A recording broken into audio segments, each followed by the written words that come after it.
Guaraná Paulistinha, sua sede termina aqui, oferece plantão policial. Vamos começar com uma aqui de Araçatuba que é interessante. Olha, 2 lixeiras, uma placa de trânsito, uma tampa de cimento, uma caixa de energia e placas de metal. Esses foram os danos causados por um camarada que seria morador de rua lá na Praça Rui Barbosa, bem no centro de Araçatuba. Ele foi preso depois de uma denúncia de que ele estaria ameaçando o zelador da praça. Brincadeira, né? Botou o zelador para correr dali. A informação que a gente tem é que durante o atendimento à ocorrência, os guardas foram abordados por uma testemunha que estava em um carrinho de lanches próximo da praça. Essa testemunha entregou uma faca que estava com o acusado, que dispensou após pegar a placa usada no ato do vandalismo. O cara estava alterado, agressivo e por isso precisou ser algemado. Sempre com aquele protocolo do curso de etiqueta. Ele foi preso em flagrante por dano ao patrimônio público e levado para o plantão policial. Quer dizer, esse negócio de danificar patrimônio público tem que dar cadeia mesmo, porque o patrimônio público é mantido com o nosso dinheiro. Então é o nosso dinheiro que vai para o ralo. E tem um outro aqui que ficou nervoso também, um farmacêutico de 38 anos, ele é acusado de quebrar um carro da organização social responsável pelo gerenciamento da atenção básica de saúde de Araçatuba. Ele teria sido contratado e depois ele foi dispensado por critérios técnicos e comportamentais. Segundo o que foi relatado, ele não gostou da dispensa, teria ido até um carro que é usado na prestação dos serviços, que estava estacionado, ele arremessou um pedaço de concreto, causou danos no vidro traseiro e na porta. Ainda segundo a denúncia, chutou o retrovisor, danificou o carro, chutou a porta traseira, que ficou amassada. O caso foi registrado como dano ao patrimônio. Já pensou você mandar o cara embora aí, né? Todo mundo... Aí a coisa vai ficar complicada. Olha, bandidos assaltaram uma lanchonete no centro de Penápolis na madrugada de ontem, na Avenida Luiz Osório. Na ação, os criminosos fugiram, levando dinheiro e pertences das vítimas. De acordo com a ocorrência, um auxiliar de garçom, 23 anos, uma caixa de 27, estavam no local. 3 pessoas entraram. Com os rostos cobertos, eles anunciaram o assalto e renderam as vítimas. Uma delas contou que um dos bandidos estava armado com uma pistola, porém parecia ser de brinquedo. Durante o roubo, um dos rapazes foi agredido na cabeça pelos assaltantes. Na fuga, o trio levou R$520 que estava no caixa, R$400 de um dos funcionários e um celular do outro, além de documentos. A polícia foi acionada, mas nenhum suspeito foi localizado e preso. Uma quadrilha composta por 2 homens, um de 25 e outro de 29 anos, uma menina de 14, mais 2 adolescentes, um de 14 e um de 16, que estava agindo em condomínios de alto padrão em Araçatuba, foi desmantelada após investigação do GOI, o Grupo de Operações Especiais da Polícia Civil, que conseguiu deter o bando com o apoio da Polícia Rodoviária na rodovia Marechal Rondon, em Bauru. Os 2 bandidos maiores de 18 já haviam sido identificados e estavam com prisão preventiva decretada. São eles RSL, 29 anos, e WOS, 25. Ambos moradores do bairro da Liberdade, no centro, na capital paulista. No carro em que os criminosos estavam, uma Tucson preta, os policiais localizaram joias e relógios. Segundo imagens do circuito de segurança que circularam pela internet, no caso da ação do condomínio Central Park, no Nova York, em Araçatuba, 2 rapazes e a menina bem vestidos chegam no prédio e entram se passando por parentes de moradores. Inclusive chegam falando em nome da pessoa. Eles agiram em um apartamento cuja moradora não estava no momento e reviraram todo o imóvel. Quando ela chegou e se deparou com os bandidos, foi para um outro apartamento e acionou a polícia. Mesmo com os portões fechados, o bando fugiu pulando o muro. Em um dos vídeos que circulou pela internet, é possível ver uma pessoa questionando o porteiro. O fato dele não ter confirmado com a moradora se poderia abrir o portão. Os bandidos jovens disseram que iriam no apartamento da avó de um deles e o acesso foi liberado.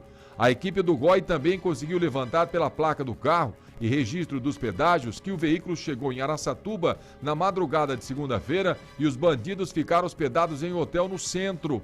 Ainda segundo o monitoramento por meio de pedágios, os policiais descobriram que os bandidos estavam pela região e que na tarde de quarta-feira, anteontem, seguiam sentido capital.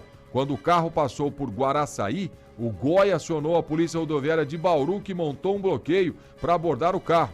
Enquanto isso, os policiais de Araçatuba se deslocaram para a base de Bauru, onde o carro dos criminosos foi abordado. Eles foram encaminhados para a carceragem da Polícia Judiciária e ficaram à disposição. Durante a realização de diligências ontem, os policiais descobriram que na quarta-feira o bando tentou assaltar outro condomínio de alto padrão em Penápolis, onde os adolescentes chegaram a render mãe e filha colocando facas no pescoço das vítimas. Ainda durante diligências, os bandidos confessaram que ficaram hospedados em uma pousada em Birigui, onde esqueceram sobre um guarda-roupas 2 relógios da marca Rolex. De acordo com a polícia, durante a ação, os criminosos fotografam as peças ao possível comprador, que no ato respondendo quanto irá pagar pelos objetos. Aí eles decidem se pegam ou não. No caso dos relógios, o comprador, que também será investigado, havia respondido que pagaria 17 mil por cada um deles. De acordo com a polícia, outro furto semelhante com o mesmo modo de atuação ocorreu quarta-feira no edifício Fênix, na Vila Santo Antônio, Araçatuba. Não teria sido praticado pelo mesmo bando, que na data do crime já não estaria mais em Araçatuba. No entanto, nenhuma hipótese está descartada pela DIG, que continua realizando diligências, ouvindo testemunhas em relação aos casos. Uma ação semelhante também teria sido tentada no condomínio de apartamentos Vancouver, no Bandeiras, onde os bandidos não conseguiram entrar. A polícia segue investigando os casos. Olha, 2 adolescentes, um de 14 e outro de 16 anos, moradores da Vila Bandeirantes em Birigui, foram apreendidos ontem pela Polícia Civil. Eles serão custodiados em uma unidade da Fundação Casa por determinação da Vara da Infância e da Juventude por ato infracional de roubo. O caso foi em dezembro do ano passado. Na ocasião, a Polícia Militar foi informada de uma tentativa de roubo no centro de Birigui, próximo à escola Regina Valarini Vieira. Um desempregado de 19 anos diz que foi surpreendido por 3 adolescentes que atiraram pedras nele e mandaram que ele entregasse a bicicleta e o celular. A vítima resistiu, o trio saiu em direção à Rua Fundadores e abordou um adolescente de 17 anos. 2 dos meninos entraram na frente da vítima e o terceiro garoto tomou a bicicleta e fugiu. Após ouvir o relato do desempregado e do adolescente que teve a bicicleta roubada, os policiais saíram em patrulhamento e encontraram os 2 apreendidos na Praça das Camélias. Eles confessaram participação no ato infracional, alegando que outro jovem, que não foi localizado, havia ficado com a bicicleta. Os 2 foram reconhecidos e apresentados no plantão. Na ocasião, a Polícia Civil representou pela custódia de ambos e os mandados de busca e apreensão foram expedidos em 30 de janeiro na 2ª Vara Criminal de Birigui.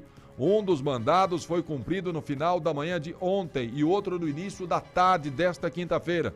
Os 2 foram apresentados no primeiro DP e, após registro de captura pelo delegado Eduardo Lima de Paula, eles foram encaminhados para a cadeia de Pereira Barreto, onde vão aguardar a transferência para uma unidade da Fundação Casa.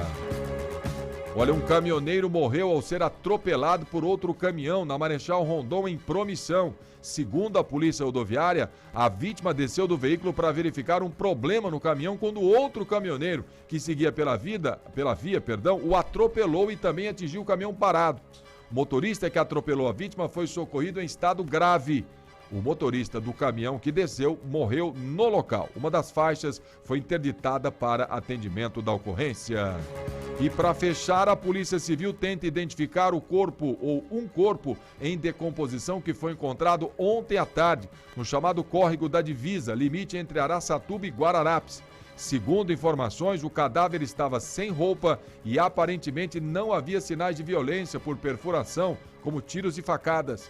O corpo foi localizado por policiais após denúncia de que uma pessoa sequestrada havia sido deixada no local, já sem vida. A denúncia feita à polícia foi de que uma suposta vítima de sequestro, que já estaria morta, havia sido deixada próxima a uma fazenda, cujo acesso se dá pelo quilômetro 543 da pista oeste, sentido interior da rodovia Marechal Rondon. Após percorrer cerca de 4 quilômetros na estrada de terra indicada pelo denunciante, os policiais chegaram ao local conhecido como Cachoeira do Mosquito, no Córrego da Divisa. O corpo foi encontrado no local já em estado de decomposição e foi retirado da água por uma equipe dos bombeiros. Ele foi colocado sobre as pedras e periciado na presença de um investigador e de um delegado da DIG. O exame preliminar não apontou nenhuma lesão aparente, a não ser alguns sinais na testa que provavelmente ocorreram na remoção do cadáver da água, segundo relatado pela polícia. Próximo ao local onde o corpo foi encontrado, foram recolhidas algumas peças de roupa que podem ser das vítimas e também podem ajudar na identificação. De tomar os refrigerantes Paulistinha, Bolinha, Tubaína Estrela e a cerveja Paulistinha Pilsen e Puro Malte. A gelada para todas as horas.